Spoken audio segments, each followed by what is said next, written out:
afternoon, and good evening. Welcome to the Chelsea Perspective. How are you guys doing? How is everyone going? With me here today is Area Edwards, and we're going to be doing something different. We're going to be talking about Chelsea women. So, Eri, please, can you introduce yourself? Hi, I'm Harry. I freelance sports journalist in men's football, but I'm a Chelsea women's fan, so I've tried to get a bit involved in that as much as possible, which includes a lot of tweets that people probably don't find funny.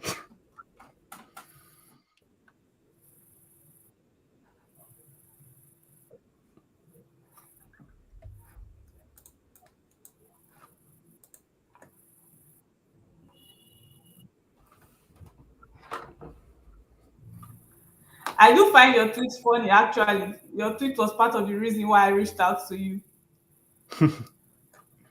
I'm glad it's, some people like it. So, today we are going to be talking about Chelsea women, and everyone, yeah. So everyone's still waiting on the first transfer of the Boely era, but it's already been done on the women's side already. We've gotten to signings, and we're here to talk about Chelsea women and Emma Hayes and mentality monsters.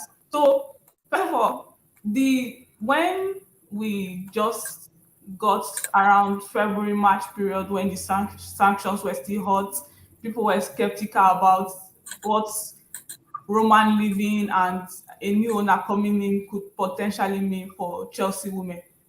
Did you have any concerns about the sanctions, the new owners, and what Chelsea women could potentially become? Yeah, I think it would have been hard not to have any worries, just because we know that the men's team, how much money that generates, so it could function for a little while, but like the women, they're like Kings Meadow isn't Stamford Bridge, so they lose the income there, and then I think pretty much every women's team operates on a loss anyway. So it's not. If something was to go, that would be the first to go.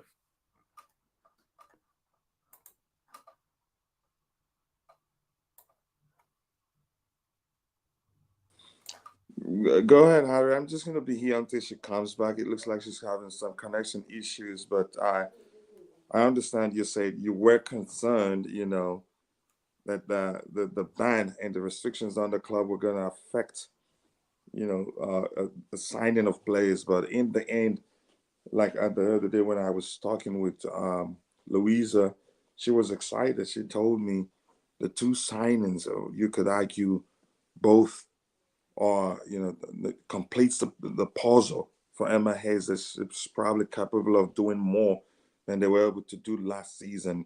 Is that the way you see it, or you still see that maybe she needs more signings? I think it's definitely a good start. I think the big worry, and I tweeted about it a while ago, is the contracts that Chelsea have. There are, I think, 13, 14 players now that are out of contract at the end of this coming season, so next summer. And I think everyone's hopeful that a large majority of them will sign again. There are a couple that I know some fans expect Magdalena Eriksson and Pernilla Harder to leave next summer. So then you've got to think about replacing them long term, which is maybe why Emma Hayes and the club have looked to sign more defensive players now, because we need that depth, and we've got some good players, but if Hayes wants to keep playing three at the back, you can't do three at the back with four centre backs. In your squad, you need more for the rotation. I think that's why, even if Kadeisha Buchanan's a massive sign-in, but I would like maybe a lesser known centre back, someone that's happy to be more of a squad player just to flesh it out a bit. So what do you think about Penelada's contract right now? Do you think there's a potential for her to extend her contract, or you think this is a one and done thing? I think it might be this is it, just purely because if she can't, she's already won everything apart from the Champions League here. So if she thinks that she can't do it here, or if she wants wants another experience, I think we've got to remember, I think with all footballers, men and women, is that this is a job for them. They're not linked to a club as we as fans are, and there's nothing wrong with that. I think if you just think about it as jobs, I like where I work, but I'm not emotionally tied. If you could do the exact same job somewhere else, for more money or a bit different quality of life that you might want to try, you would do that, or you would think about taking that opportunity. Definitely. You're not tied to where you are, and like I said, for them, this is just a job. Chelsea are just their current employees, no matter how long they've been there or how short they've been there. Yeah, definitely. Hi, Liam. Welcome to the Chelsea Perspective. Today we're going to be talking about the Chelsea women, and with me on the panel is Harry Edwards, and is a very is a good source of knowledge for the Chelsea women. So that's why I invited him today. Let's have a little chat about Chelsea women. So something that came to my mind was, we do have Paul Green and Emma Haye right now. It doesn't look like we have a dedicated director of football for the women, and it felt like Marina was kind of doing the same thing she was doing for the men, for the women also. Do you really think we're going to bring in a dedicated director of football? We continue with the MIA's Paul Green partnership going on? I think in an ideal world, in a dream scenario, the women's team would have their own director of football, but I don't think it's going to come soon. I think that the next sporting director for the club will be, as Marina was, focused mainly on the men, but they'll have a say on the women's team. But I think it's just because you don't really get, as far as I know, there aren't too many dedicated directors of football for women's teams. I don't think it's, the clubs that are linked to men's clubs, they're not there yet. If you I don't mean that in a bad way. I think it's just financially they've got to kind of justify hiring an extra person. And going on what I was saying about football clubs being jobs, they're also businesses. So Todd Boely's got to think about this from a business perspective. We'd all love a dedicated director of football, but for him, would that be the right decision straight away? Or is it just, the men are the flagship team? Would it be about getting them sorted? And Paul Green and Emma Haye have shown in the past that they can run things mostly. So I think we're in quite good safe hands with them for the time being. That they can manage on their own almost. Yeah, sure thing. Yeah, as True Bear said, Emma gets her own way, babes. And that's my thinking for this old thing about director of football, because I know United women and Leicester women, they are both looking for a director of football for their women's team specifically. So I feel like, I don't know what specific role Paul plays in the back room, but I do feel like Emma does get a say, and she kind of bridge the gap between the scouting and what she wants in her team. She knows what she wants in her team, which is part of the reason why she has actually been able to be more successful, because she has had a large say on the kind of players we go after and what players we try to find. So I just like you said, we might not get it like anytime soon. I don't. I'm still on the fence on whether we do need a director of football, considering so far I think the partnership between Paul and Emma have been serving us well in getting the right people and bringing them into the club. Do you think, besides the financial aspect, do you think we need to have a director of football after Emma and Paul? Well, I think as you were saying, I was agreeing with you. And you think, like, if we look at the men's team, you know, having like someone in charge of the transfers has actually worked against the men's team, because you sign in players that a manager might not want. Whereas if Emma and Paul Green are in full control, you know, they're looking at every player. They know what they need for their team. Emma knows what tactics she's going to be thinking of for the next season, for this, like, her long-term plans. So, you know, there are no like wrong fits in a sense. Like, we've had quite a few of them with the men's teams.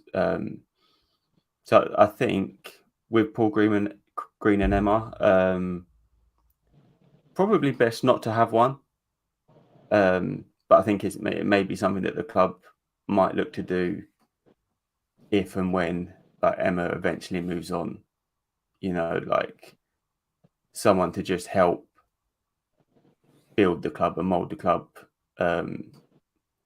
Because I don't think you'd get, you know, managers like Emma Haye with this longevity that she's had at Chelsea. That's not really happening anymore. You know, I don't think you're going to get a legacy building like manager after Emma. So I think you need someone that's like the constant to kind of keep the long-term plan in their mind.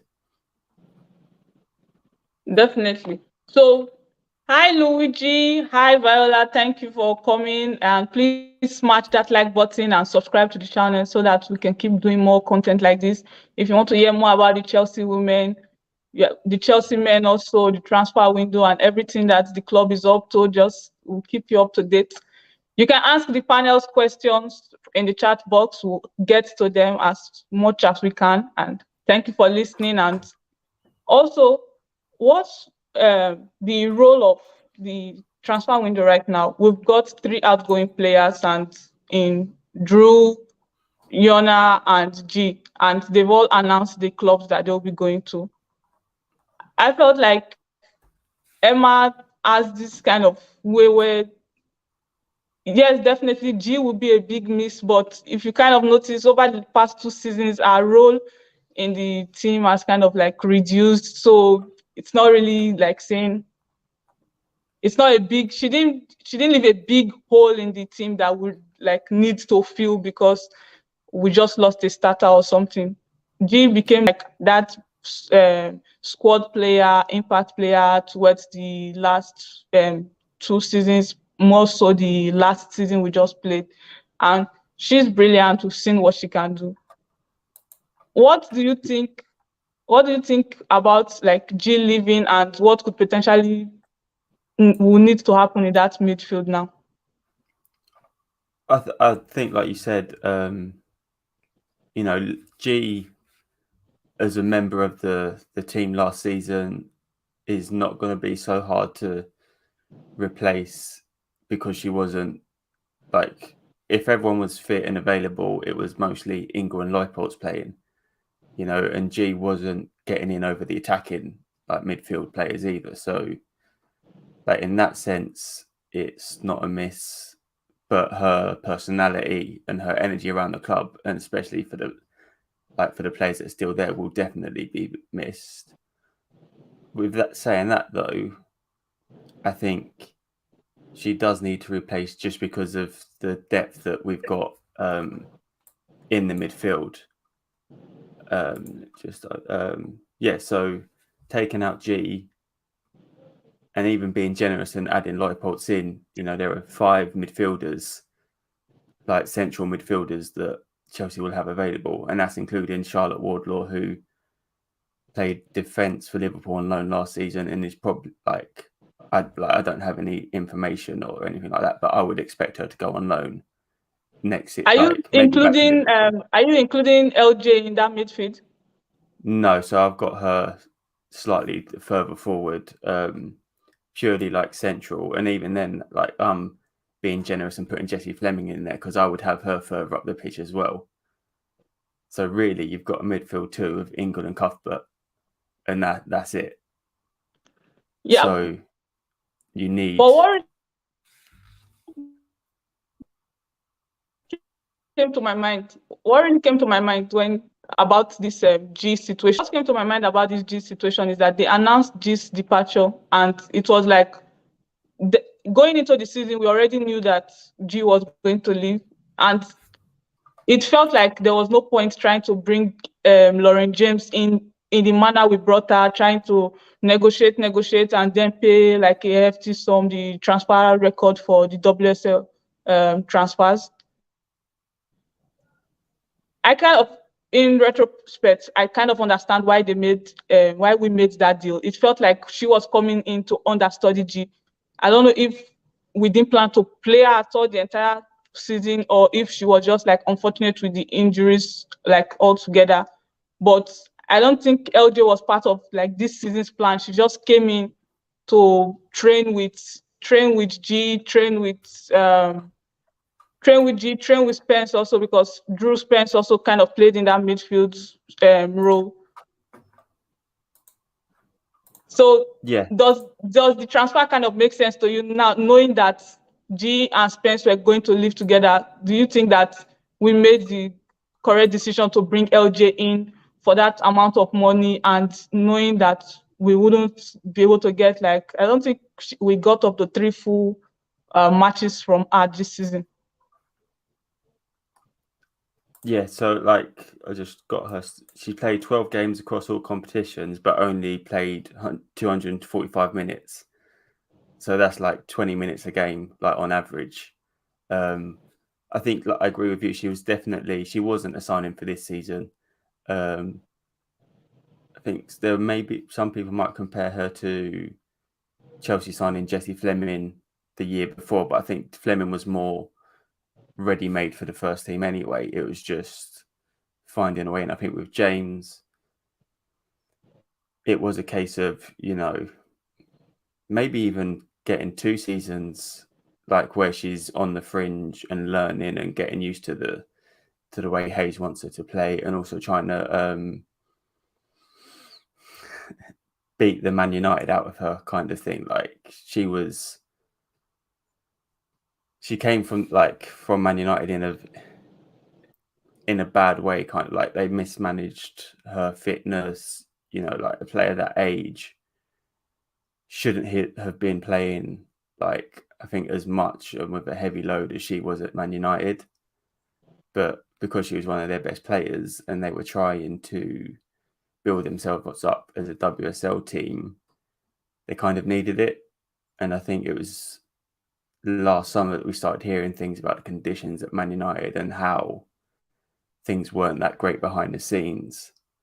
So I think on top of, Lauren James being a future signing, like we had to nurse her back to, like a normal level of fitness, which is why only, I think, Mjelda really played fewer minutes than her and Abdelina. But, give it maybe even like after Christmas, so second half of this coming season, we might see her come into the team more. It kind of felt like we got like a whole new academic player again in Lauren James, because it felt like she was learning everything from the basics, and it just, on the surface, it looks like a bad deal, but I think I don't mind the business that we did, considering Blondell wanted to, Anna Blondell wanted, and that has always been Emma's MO. We saw it with Jessie Fleming. She didn't come in straight away, and now this season we're really reaping the benefit without putting much pressure into what she's coming in to do. Yeah, and I think it's also But so I was just say pressure that she might put on herself. So if you ease her into it, you want her to be playing with happiness, with freedom, not playing to any expectations, because she is still like really young. So it's got to let her play happy. exactly. Yeah, hit the like button, guys. We need to increase the hits on this channel so that more people will learn about the Chelsea women. It's a fantastic team. We've been winning trophies. We've been keeping the blue flag flying high. And honestly, we've got a really great women's team. And I wish more people would get to know about the team. And that's why we're doing this content, so that we can spread the news about the women's team just the way we spread the news about the men's team.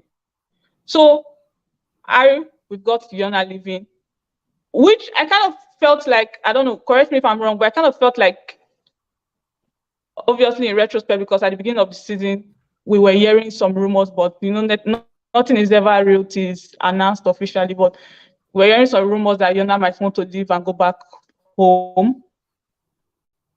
I felt like Asu's signing was kind of towards the Yona living. What did you think about Asu and Yona? Do you think that those were like Asu was coming in to come and get experience based on Yona was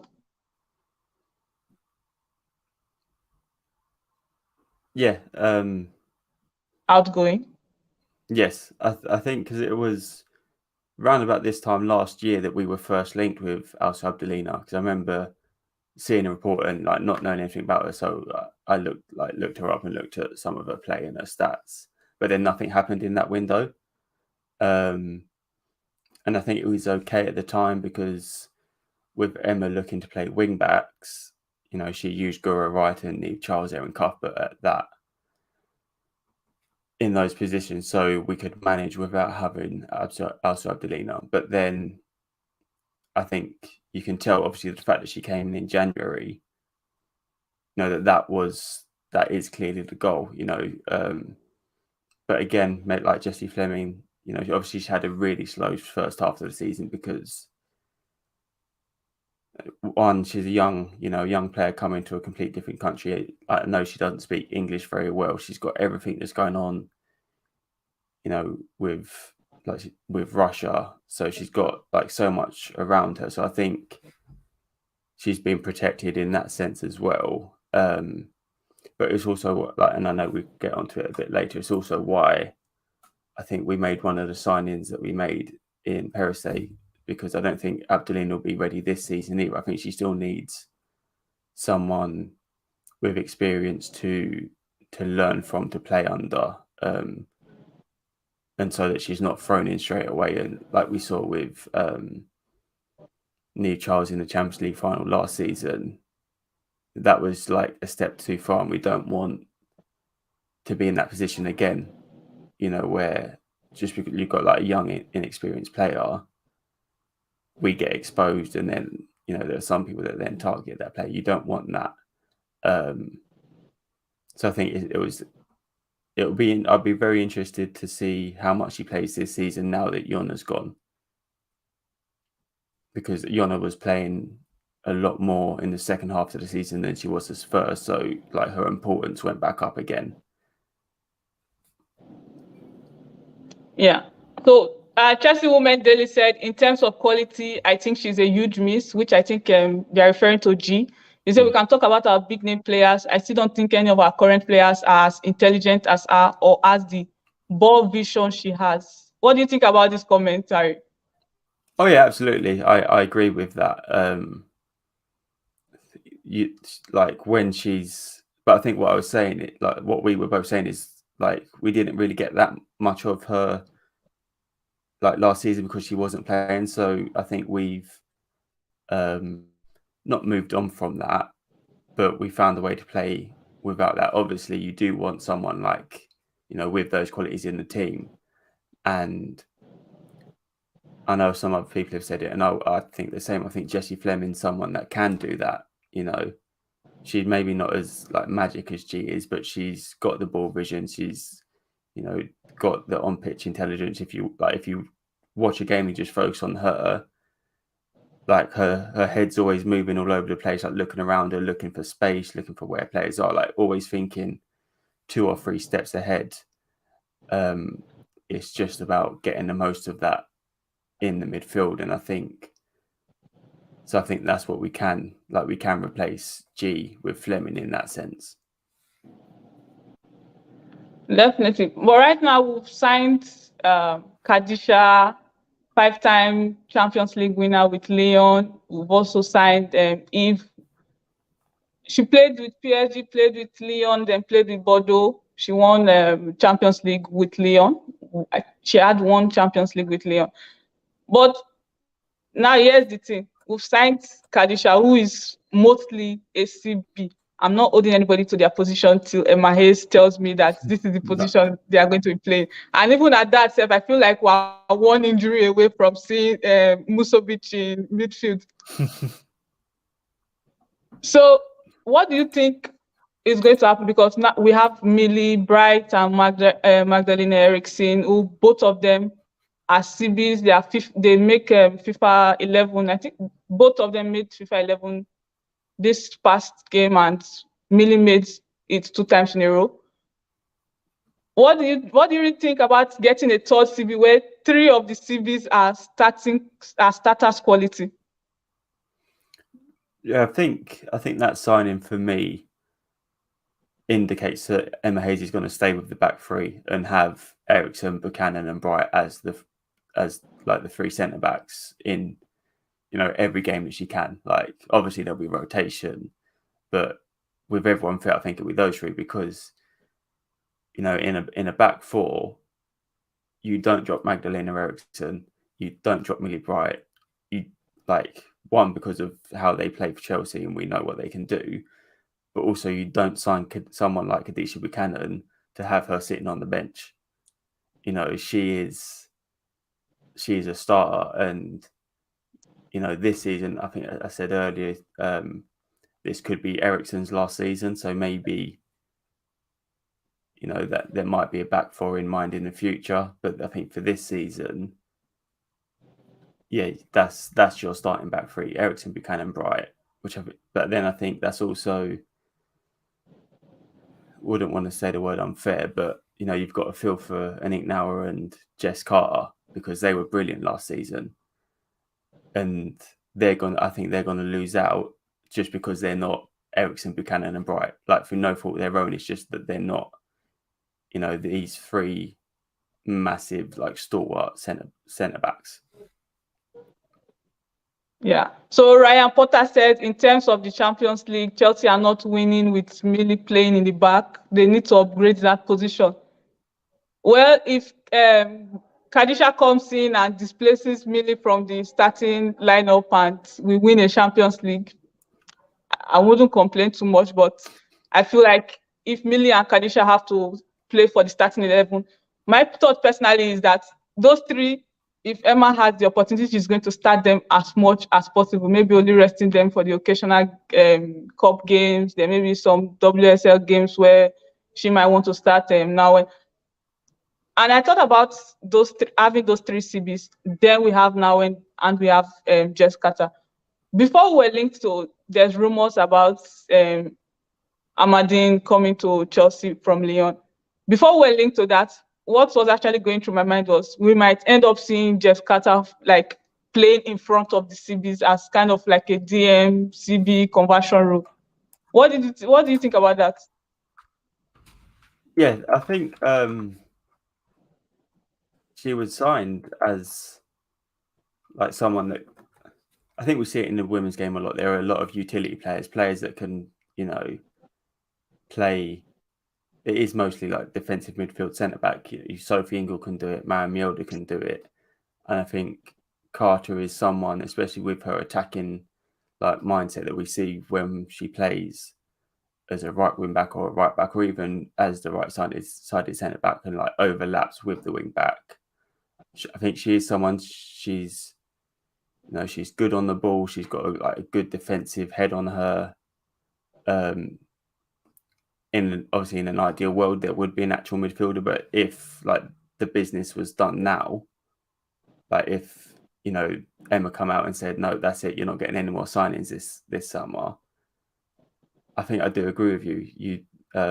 We could see her pushed into the midfield just because we need some quality there. We need someone who can get hold of the ball and control on it.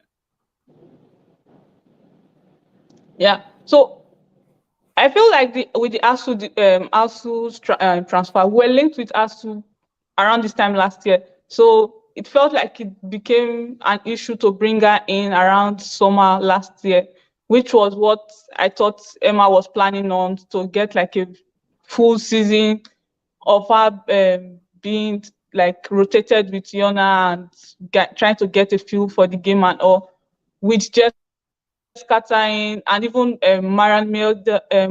We didn't get. I don't think we anticipated that Maran would not be able to play as much as she did this season. That was why our window was it felt like the business was not complete. We just thought that, okay, we could get maybe definitely more minutes than we did get, because she got about 200 and something minutes for the season. I think 2 starts. So it felt like Maren was supposed to be Maren, Yona, then Asu was supposed to learn from like both of them. Then that's why we just got this if deal done right now. And it does feel like we also have Niv. We also have Niv around that position. So it feels like, I don't want to put it out there, but I do feel like we might be talking about a loan year between Niv and Asu. Do you think we're able to keep them, or we might get in a loan deal from those two?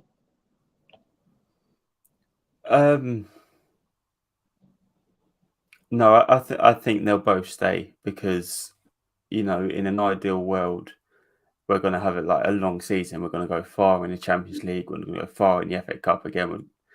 We'll go far in the League Cup, and we'll like need all the players possible for the WSL. So I think if you take one of them out, I don't think we have the depth. I know with Perisset, she can play, I think, both wings, like wing back.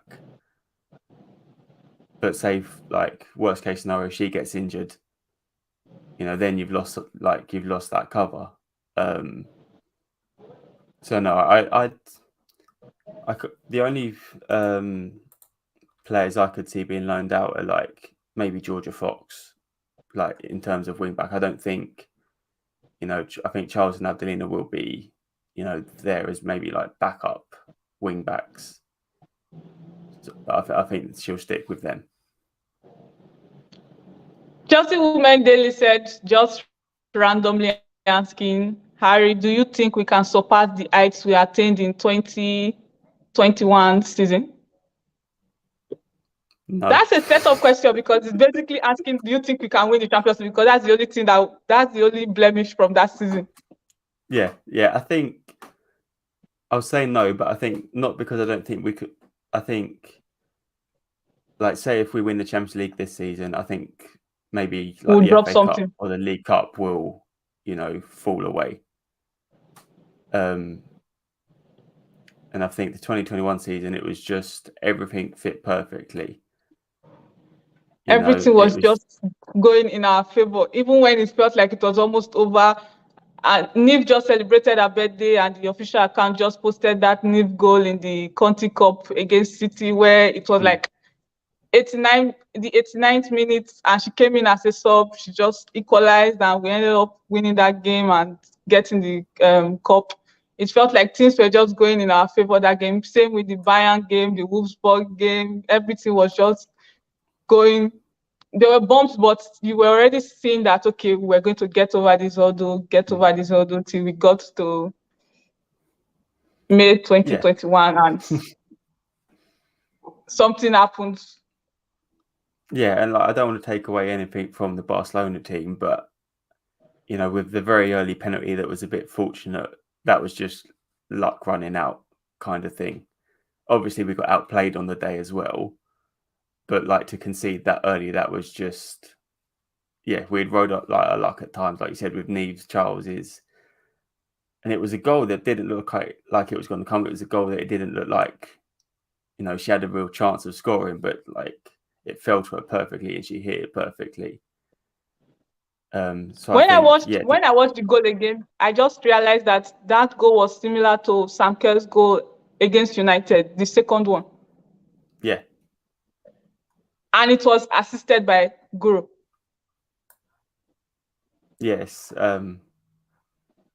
I think that game, because Sophie Ingle scored in extra time, and that was a good goal as well.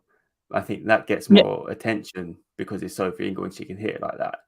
But I think it took away some of like, one, the quality of Charles's goal, but also what it meant for the game. It meant that we took the game to extra time.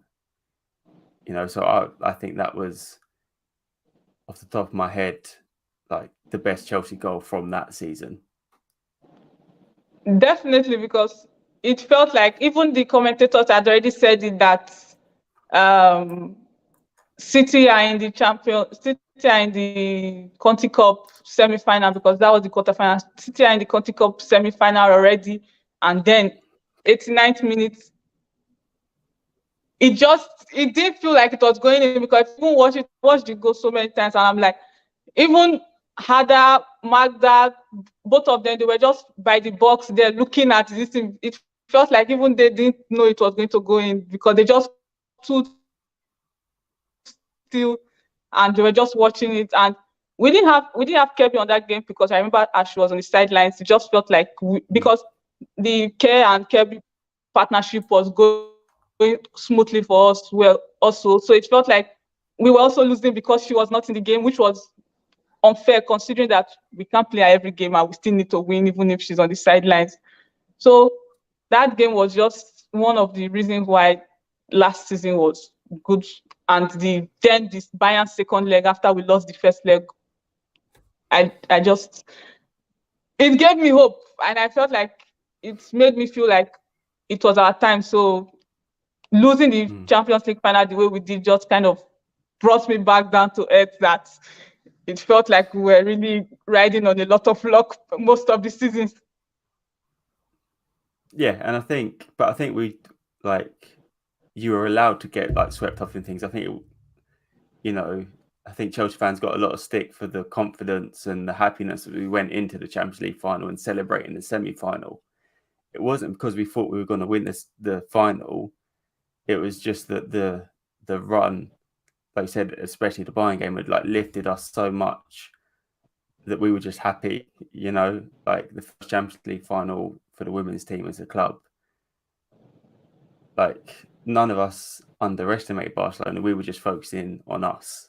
You know, we were just happy for Chelsea. Yeah, the journey itself was actually amazing, and I think that's what the rival fans who are trying to say we were too high on our horse were trying to get. We went into we had the toughest draw in the round of 16 when we had Atletico Madrid. Atletico Madrid were the toughest opponent that a seeded team could get. Then we went down 10 players in like 10 minutes. I know we played that game almost 80 minutes with 10 players. Sophie Ingo got a card, then a penalty. And what happens? AKB saves the day. Saves the penalty, then made a mistake in the second half, close to last minute. Saves the penalty again. 2 penalty saves in one game. And then to go down 10 players, 0-0, and still play 2-0 to win the game, because we start that Sam Kerr has only 3 yellow cards, and the 3 yellow cards were obtained in funny scenarios. She got a yellow card at Atletico Madrid for wasting time, because we were up 2-0 and we were down 10 minutes, so we really don't want to lose that luck. She got a yellow card for the pitch invader, and she got a yellow card for the goal celebration against Aston Villa. So that run against Atletico Madrid, then we went to Spain. That was 1-1, but it felt like we're just going in. Then we went to the quarterfinals against Wolfsburg. We've never beaten Wolfsburg in the Champions League before. 2-1 against Wolfsburg first leg. AKB made some really good saves. We're really at the top of our game in that first leg. Everybody admitted that okay, yeah, but we still got the win and we took that. Second leg, 3-0. Yona with the goal line. No, Yona made goal line clearance in the first half. Second half, it was Magda, and it just felt like second leg rather. It just felt like they were bringing obstacles. We were going past the obstacles, so we're allowed to be happy about the run because we weren't at King's Meadow or their home. So we did beat Wolfsburg over 2 legs. Then we got to Bayern. It felt like our luck had run at 2-1. Considering even the one goal we did score in that place, the goal scorer did not know what was going on when we scored. When Lupo scored against our own team, it felt like she didn't know what was going on. Then we played the second leg. It was going well till they scored, and it felt like that's gone. Then Jess Carter, linking up with Ada, scored a goal that looked familiar to even the one that Drogba scored in the Champions League. That got us excited, and Bayern was trying to get a last minute goal to go away on away goals. Then they lost the midfield and record bet to Kirby, and game over. You could see Emma Haye on the touchline. You could see all the subs, even Ada, because Ada had come out at the sub already. Like, that's how clearly I can remember everything, and I'm still excited about it. We didn't end up with the trophy, but at the end of the day, we had a pretty good season. If you think about it, we had a pretty good season, and we were allowed to be excited. We did come back down to earth very quickly, but it was exciting while it lasted. How were you feeling throughout the whole run? Were you on the boat that, okay, we're accomplishing something, or we're riding our luck? I think at the time, I just got swept up in the excitement. Like that Kirby goal. You compared the Harder goal to Drogba in the final. So that Kirby goal was a bit like Torres's in the semi-final against Barca. Obviously, she didn't have a goalkeeper, but that that long run on her own, we knew the goalkeeper wasn't there, but like, how close does she take it before shooting? She want to waste a bit of time as well. And then it's just, I think I still, like to watch that goal back now and again. That was the end of the Champions League season for me. Nothing happened afterwards. It was Kirby's goal. That's how it ended. And yeah, it's only like looking back that you can, like you were saying, we had the goal line clearances, we had fortune going away. Like, obviously Berger did well to save the 2 penalties, but there was also a bit of luck in that, because you need luck in penalties, So yeah, at the time I let myself get swept up, as I think all fans should. Like, I can be pessimistic sometimes, keep my expectations low, before a game, but during a game you just get swept away with it. That's that's the best thing, and fans shouldn't be mocked for that. Just let people enjoy football. Exactly. And looking back at the final now, it felt like the inexperience was part of our undoing, because Maren got injured in the Conti Cup final. She would have been starting that game if she was fully fit. We had to use we used Niv Charles, we used Jess Carter, which I felt like that's what Emma is trying to fix now. The inexperience within the team of these big game moments. With the signing of Kadeisha, I watched her in the Champions League final, this one that just concluded. The signing of Kadeisha, even if she has one she has won Champions League, but she does have the Champions League experience. She's played with PSG, with Lyon, she's played with Bordeaux. And it does feel like Emma understands that it's not just the talent of the player, but the mentality of the player going into this moment, because it did feel like it did feel like we're just getting at it. It felt like they were mentally in our head during that first half, because things were just, it felt like we didn't know how to do the simple things we were doing. I know Barca is a great team, but it felt like nothing was just, we couldn't pass out. The own goal, unfortunate. The penalty, unfortunate. It felt like we forgot how to play basic football. And that kind of thing is, we know they are good players, but that's the end game of the moment. And so, but here's what I'm throwing out into the universe. Barca lost in a Champions League final in 2019. They won it in 2021. We lost in 2021. So I'm putting that into the universe that we'll be winning in 2023. So Chelsea Women Daily says, comparing the back four and the back three, considering our defensive record in 2020/2021 season and our defensive record in the second half of, I'm assuming, this season, which formation is better with the signings Emma is making? What do you think about this one? I think that's an interesting one. I think I think for the women, I was never like when Emma started this season with back three, I wasn't a fan. Like we saw it exposed at Arsenal. Obviously, we had players missing, and like some players had just returned from the Olympics. But I think we got exposed more as a back three than we did as a back four. But obviously, Chelsea Women Daily's mentioned the signings. I think the signings are, as like we've said, are better for the back four, better for the back three, because you've got the three experienced centre backs that aren't going to get caught out as much.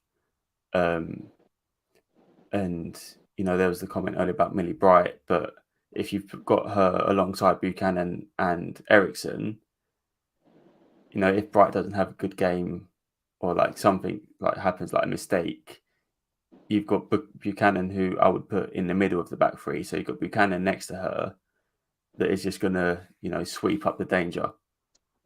So although I would prefer the back four long term, I think for this season with the signings, back three is at least how we should start. And then if it doesn't work out, we've got the back four, and then you can put maybe Eriksson as left back if we need her in the team.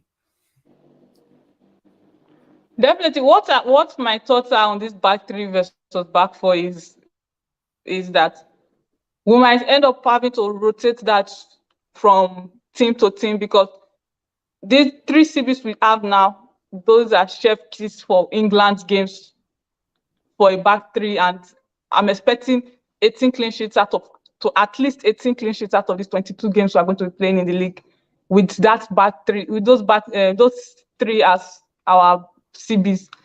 But then when you consider Eve into the picture, I feel like Eve could fit into a back four situation, because she plays like RB and she's good defensively. And why Emma wants to do that back three is because of she understands that there's really no depth in the midfield. So she wants Guru to play the winger and try and create things from the wings instead of going through the midfield. And that's why it felt like once nothing was happening in the wings, the midfield was dead, the wings were dead. It felt like nothing was going forward.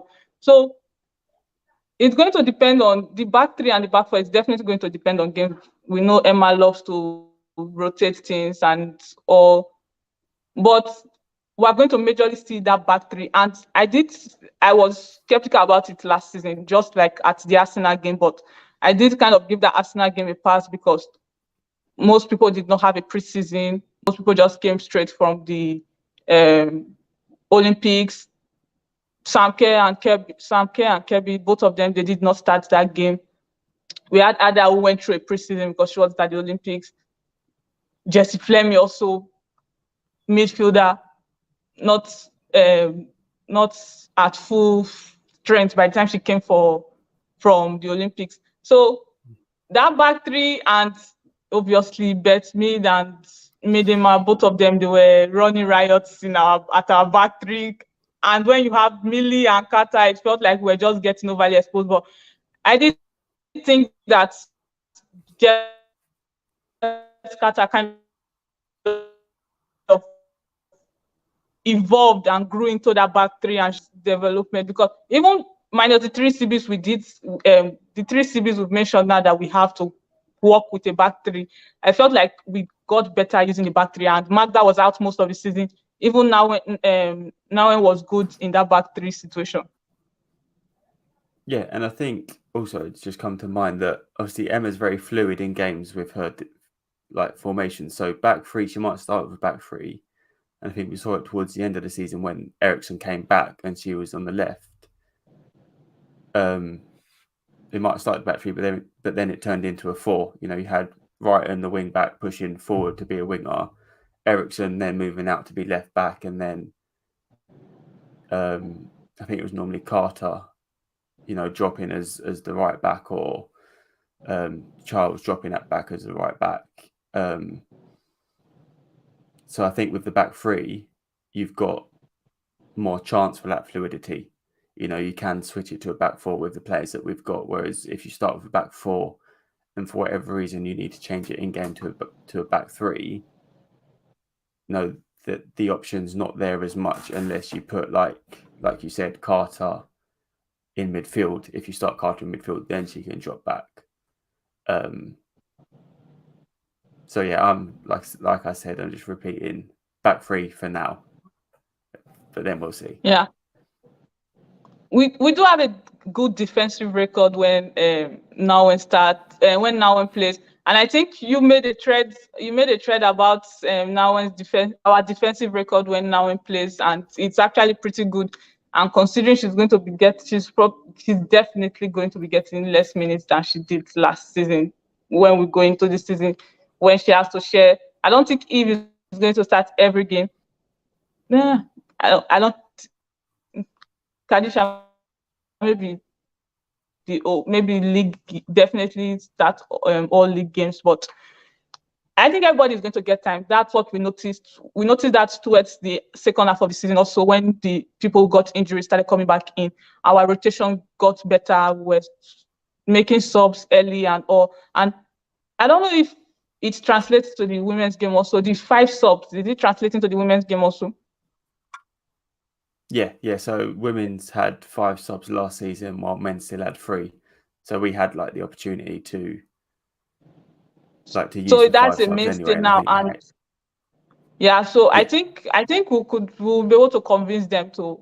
We'll be able to convince people like Charles, because what made me think about Charles might potentially go on loan is because they've selected the Euro squad for England. And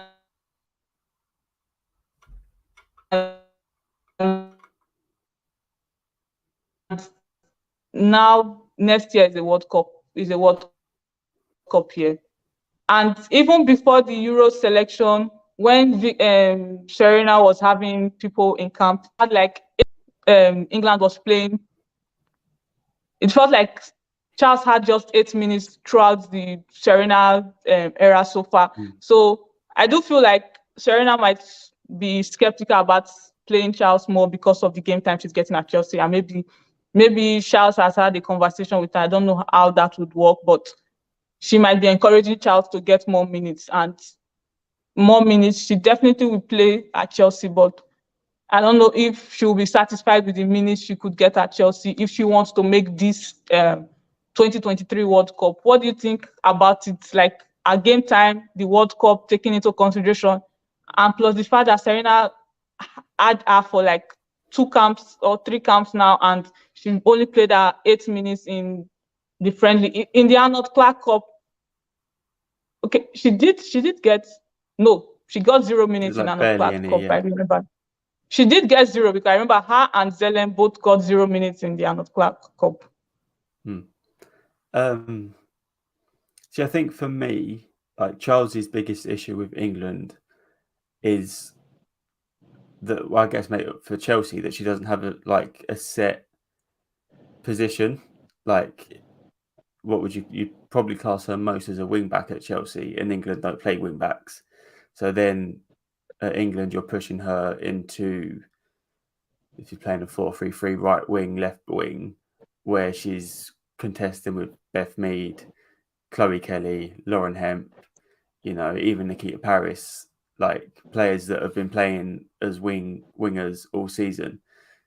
So she's not going to get in there as well. Like, she was one of the, like, when the provisional England squad was announced, like, I think I called all of the ones that would be like left out, and the reason I thought Charles would be left out is just because she's perhaps too much of a utility player. Like, you don't take her as a right back because, like, she can't really play there. Like, she's a wing back because she's not as defensive minded as she should be for a full back, because she's a converted winger, and like she's got the attackers ahead of her. So I think what she really needs this season, and that might come from a loan, is either being stuck as a fullback or being played again like as a winger, because if Paris has another bad average season and Charles has a good season, you could see Charles getting into the World Cup squad ahead of her, perhaps as like backup to Hemp, because on the right you've got Mead and Kelly, which are all good, but Hemp kind of needs that support, that backup. But I think also, if they obviously send Charles out on loan, they need to sort out her contract, because her contract's up in next summer. So they'll obviously want to make sure that that's done before thinking about her future.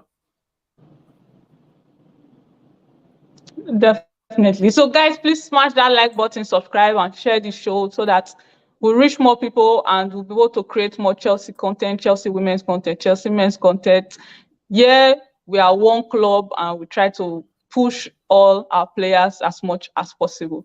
So now that we've talked about the wing plays that we do at Chelsea, and G leaving, Spence leaving, Spence was a great player for us, but I don't put her as like a huge, we're not missing because she became a squad player like for 3 seasons. G is a miss, but we did kind of like reduce the role she was playing. So, and Leopold's, I don't think, we don't have a timeline yet on when she'll probably even start training again. We're linked to 2 midfielders as far as I know, Henry and Spitkova. What do you think about those 2 times, especially Spitkova? Because personally, I feel like Spitkova will be a direct Drew replacement, in the sense that coming in as a squad player. What do you think about the 2 midfielders that have been linked to so far? Yeah, I completely agree with you about Spitkova. Not every signing has to be world class. Not every signing has to be Amandine Henry. You need squad players. You need players that are still good enough to come in and play when they're needed. And I think Spitkova is one of those players. And we had that, like you said, with Drew Spence. It's not Football Manager, it's not FIFA, where you can get all these like fantastic players on one team. One, because you're going to be paying a lot of wages, so it's not financially possible. But also, I think someone like Spitkova might be, happier to play a squad role at Chelsea than maybe being like the first team choice somewhere else, because like you've got the experience of playing. She'll get a game or 2 or in the Champions League, because the groups means we'll probably get a team like Servette last season where, you could maybe play like a second string or rotate at least and, still do well enough to win. So she'll get that experience. But I think it's telling that these are the two biggest rumours right now, because that's where we, like we said, we need the depth, we need midfield, because even during the run to the Champions League final, and you said we rode our luck against Wolfsburg, and that's because our midfield was like completely overrun. Like it was almost non-existent at times. And I remember Ingrid Engen, that her last season for Wolfsburg there before moving to Barca, she ran the show. Like she had like one of probably the easiest games she could have in midfield, because there was Chelsea's midfield just left isolated. So to have someone like Henri in there, that solves the problem. And I think her age isn't a problem either, because you need the experience. You need the quality. Again, it's not a computer game where you can buy all these young players and be like, yeah, but that's it, I'm set for the next 5 seasons, they're going to get better.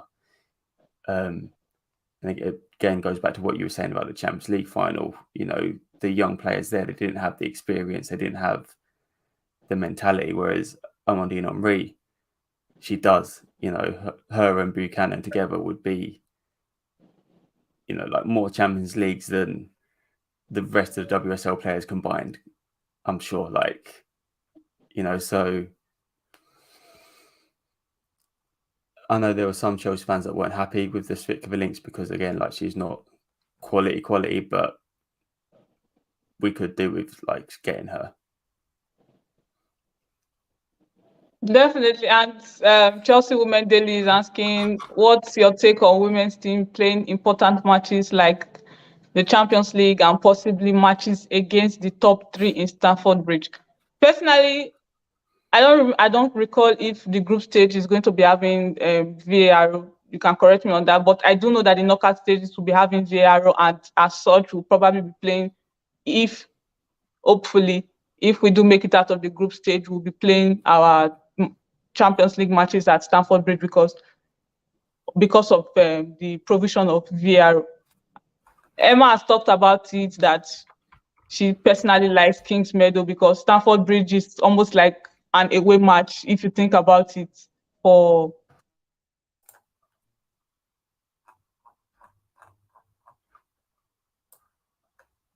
Chelsea women. So I don't have the luxury of like flying to London to attend matches. So what do you think about playing important matches? I really don't think it makes a difference. I prefer, so far, the players and the manager prefers a sold out King's Meadow over our field Stamford Bridge. But if we can fill Stamford Bridge, I feel like we should give it a go. Maybe the Champions League matches, we're definitely doing the knockout stages at Stamford Bridge for the VAR. I don't know if the group stages will be having VAR, but top 3 matches at Stamford Bridge. City don't really have fans. If you think about it, City does not have fans. I feel like we can definitely play an Arsenal or even a Tottenham at Stamford Bridge, because London derby rivalry, we might be able to create some buzz to sell tickets, but City don't really. So the men don't have enough fans that translates into the women's game also. Yeah. So what's your thoughts on the King's Meadow, Stamford Bridge for important matches? Well, I think I know a lot of this comes from Barcelona playing games at the Nou Camp, but I think that's different because it's the Nou Camp. Like you had people flying. I know people that follow on Twitter that flew over from London to go to the Nou Camp because one, yes, it's a big women's game, but they also get to experience Barcelona. They get to go to a stadium as iconic as the Nou Camp, and as much as I love Stamford Bridge, it's not the Nou Camp. You're not going to get people flying from, you're not going to get neutrals flying, say, from Spain to come to Stamford Bridge. You know, they've probably been to London lots of times as well. And like Stamford Bridge isn't London. If you come to London as a tourist, you know, you're not going to football stadiums. You're not going to like any football stadium. You're not going to the Emirates. You're not going to Wembley. You're not going to Tottenham Stadium. Like, you're going to see like the actual, you know, the tourist attractions like Buckingham Palace, Tower of London, blah, blah, blah. So you're not going to get the interest from abroad. And I think like with the, you know, there's a good, like the Chelsea Women's Supporters Group, you know, they've made Kings Meadow theirs. You know, they have, although you don't have a specific seat when you get your tickets, you know, they all, like, I'm sure they all have their seats that they sit in, you know, and everyone else knows, no, you can't sit there because that's where this person sits. So like they've built up this fan base, and like just now after the pandemic, where, you know, they're getting Kings Meadow back to the atmosphere that it should have, and that you need to pack that out first. We've seen with the Tottenham game, I can't think of how many seasons ago it was, that was at Stamford Bridge, and the tickets were free. And I think there was, so Stamford Bridge holds roughly 42,000, but only about 25,000-ish turned up. And I think that can really affect the atmosphere. And I was trying to look, because my first Chelsea women's game was 3-0 defeat to Wolfsburg at Stamford Bridge almost 6 years ago. And I was just trying to look for the attendance, and I couldn't find it, but there weren't that many there. Like, I think they only opened 2 stands, and that really shows. So I think I would prefer, you know, having a packed 4,000 at Kings Meadow than having even 15, 20,000 at Stamford Bridge, because those 20,000 that are missing really shows. Whereas like 500 or so missing at Kings Meadow, say if like you get 3,500, that doesn't show as much because it's all packed in. And I think that's why players and Emma prefer Kings Meadow as well. So I think for now, until, you know, the Chelsea fan base grows and we know we can pack out Stamford Bridge, I think we should maybe leave that for now, personally. But I think another thing is that we can't really, because the stadium capacity of Kings Meadow is about 4,500, if I'm not wrong. And when you think about it, we can't really jump from 4,500 to a 42,500 stadium. I feel like one thing we should think about is maybe expanding Kings Meadow, maybe around 10,000 capacity. Then if we're getting regular 8,000, 7,000 match goers regularly attending the matches, we can then have like maybe one game at Stamford Bridge with this free and reduced ticket pricing. And that's the same thing that happened at the No Camp. Imagine going to No Camp for games where maybe you probably pay like £100 and you have the women's game there for like £5. You'd pay, you'd go. Because the women's tickets are they're actually very cheap. The things that usually stop people from going to the matches are the transportation and getting there.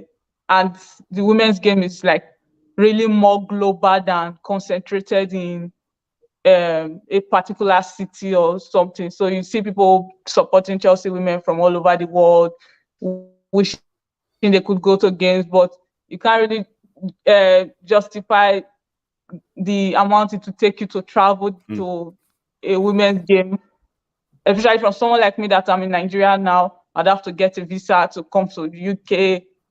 Then I'll have to. The tickets are not even. I think I've bought a ticket once that I didn't use I was just putting it out into the universe that maybe something would just come up and I will have to go. So I feel like maybe looking at expansion, but I really don't know like the architecture of Kings Meadow and whether there's room for any of that. But maybe get Kings Meadow to 10,000 capacity.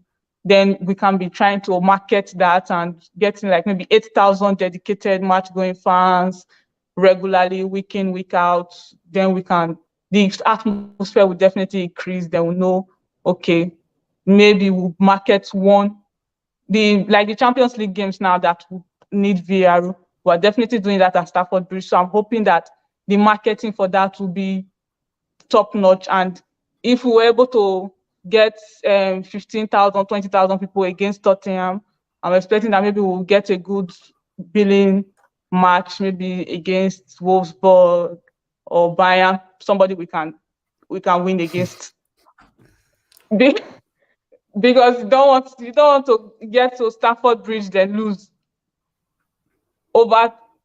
That would be devastating. But definitely, so the team likes it. They always talk about the fan, and it doesn't look like they are just like patronizing the fans. It does look like they actually enjoy the atmosphere the fans give to the game. So I feel like we should keep.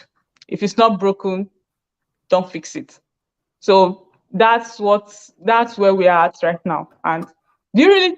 I feel like we're going to get a surprise this window, but maybe the surprise might be maybe like a young talent that might end up loaning out. But do you think we're going to get any surprise signing this window?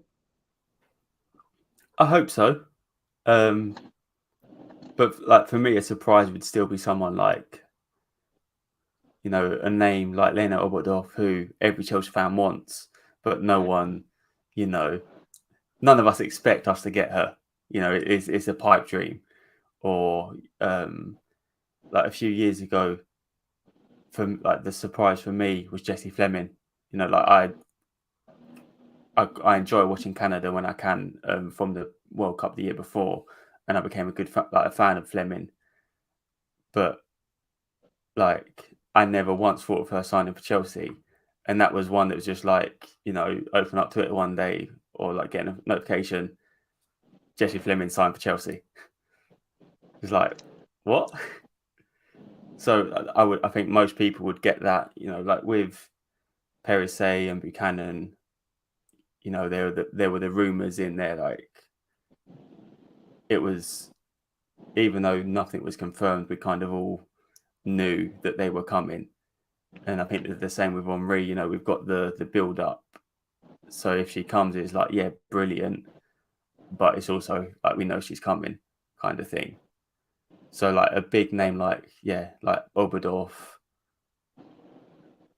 I can't think of anyone else really because my mind's stuck on midfield. We need midfield.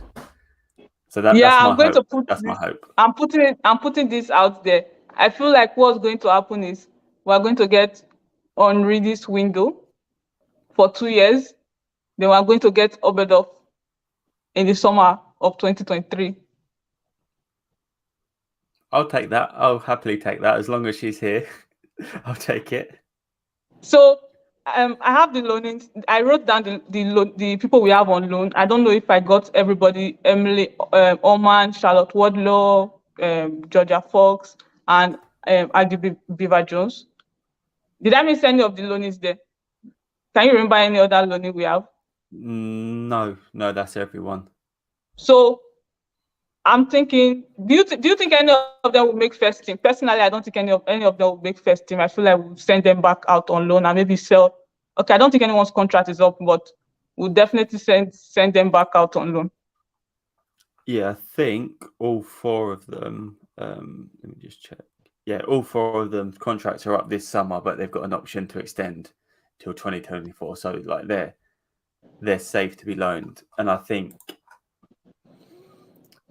Yes, I think with Wardlaw for Liverpool last season, she played defence. So I think we need to kind of nail down what we want her to be, or maybe what she's best at. So I think another loan there is good. Emily, I think it's always better for young goalkeepers to be on loan and be first choice than if she stayed here, she'd be third behind Berg and Musovic. Georgia Fox, I think, is the only one. I think Aggie Beaver Jones will go out on loan again. Hopefully, all of these to lower WSL teams now, so they get the WSL experience. Georgia Fox would be the only one that I would say has a chance of being part of the first team. I'd still think she'd go on, but I think she's the one that has a chance just because, like we need the depth at wing back if we want actual, defensive minded players, not converted wingers. That Charles and Brighton are, and I know Cuthbert played wing back before moving into the central. So I think Fox is one that Hayes will take a look at towards the end of the window and see what the squad's like then before making her decision. Yeah, you already talked about the goalkeeper situation with Emily, and we did get Poppy, and I was kind of thinking why we didn't recall Emily then when Kali had to leave because of obviously she was getting she was starting games, and it wouldn't really make sense to get Emily in when she probably wasn't going to start play any games. So do you think Emily is going to go on loan, and what do you think the Poppy situation is going to be? Do we necessarily need to, is it a rule that we need to always have 3 goalkeepers? Because I feel like Poppy is still, she just celebrated her 19th year birthday, and we definitely can't be keeping a 19-year-old as our third choice keeper. They need to grow, they need to experience football, and Emma is not usually the one to hold someone's development back. So what do you think is Poppy's fit right now? Well, I think, I guess the good thing about Poppy for Chelsea is that obviously the dual registration means that we can call on her when we need her. Like, I think she was on the bench once last season. Can't remember what game, but it was towards the end of the season she was on the bench. But if we don't need her, she can play for Plymouth, so she's still getting that first team experience. And I think if that works for her as well, I think it's better to keep her as the choice that we don't really need, rather than holding on to Emily Orman again, that we're not really going to need unless Berger or Musovic gets injured. So I think it's better to keep Sopa someone who can play like somewhere else than holding off and putting a cap on Orman's development, because I think, again, looking at the contracts, Berger's got until 2024 with the extension to 2025, but I don't think it will be too long before Musovic overtakes her as number 1, and then Berger might look to leave, depending on where her career takes her. And she's 31, so she's got she's still got a long time to play. So if she does lose that number 1 spot, she might go. So then you bring Orman in as number 2.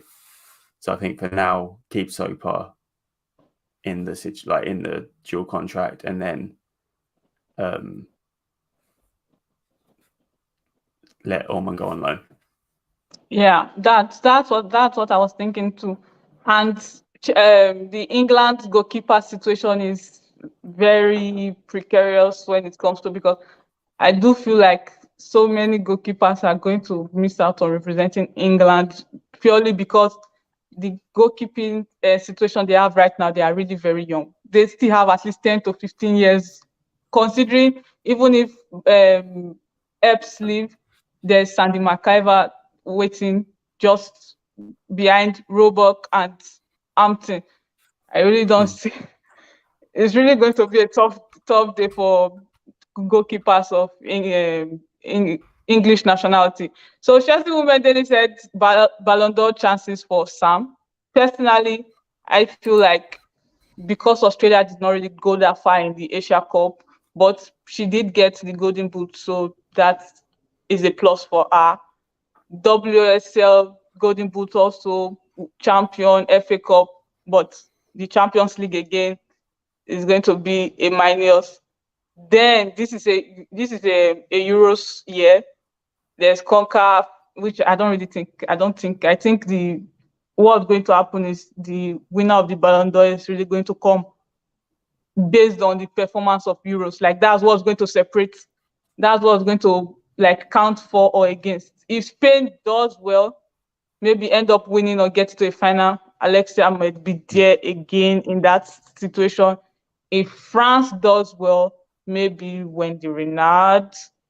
If Norway does well, I don't think I don't know if I don't think Champions League Ada was really that, but Ada is always Ada.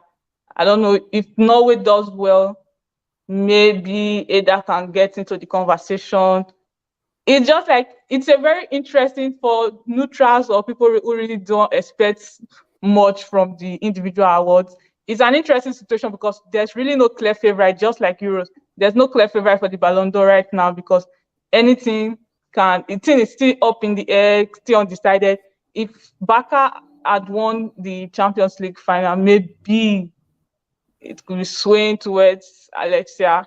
But for now, it's really just anyone's game. What's your thought on Sam Kerr's chances on Ballon d'Or?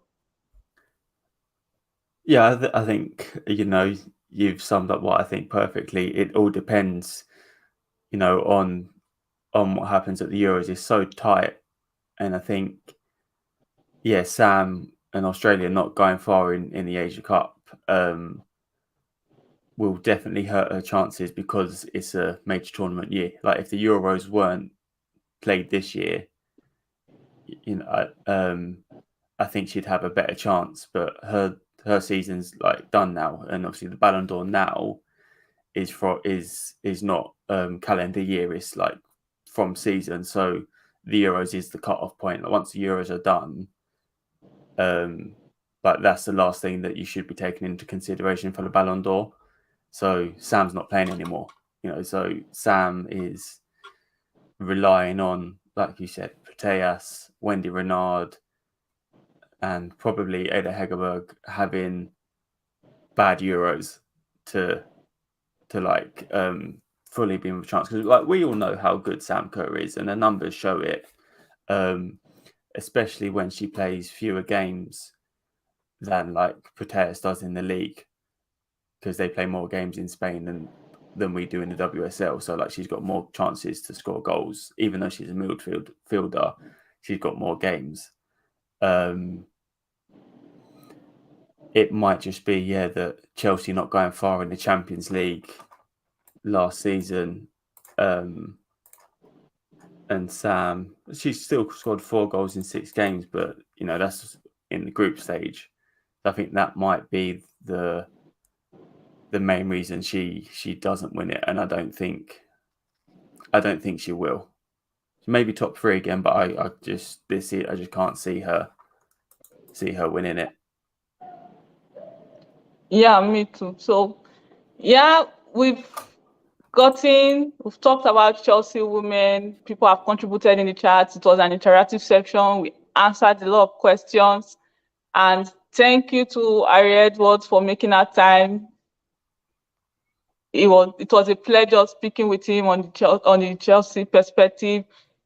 Yeah, we talk about all things Chelsea, Chelsea men, Chelsea women. We have a Blue Morning show. So smash that like button, share, subscribe, so that we'll keep on making Chelsea content to you. Thank you very much for sticking with us, and that's goodbye from us. Thank you.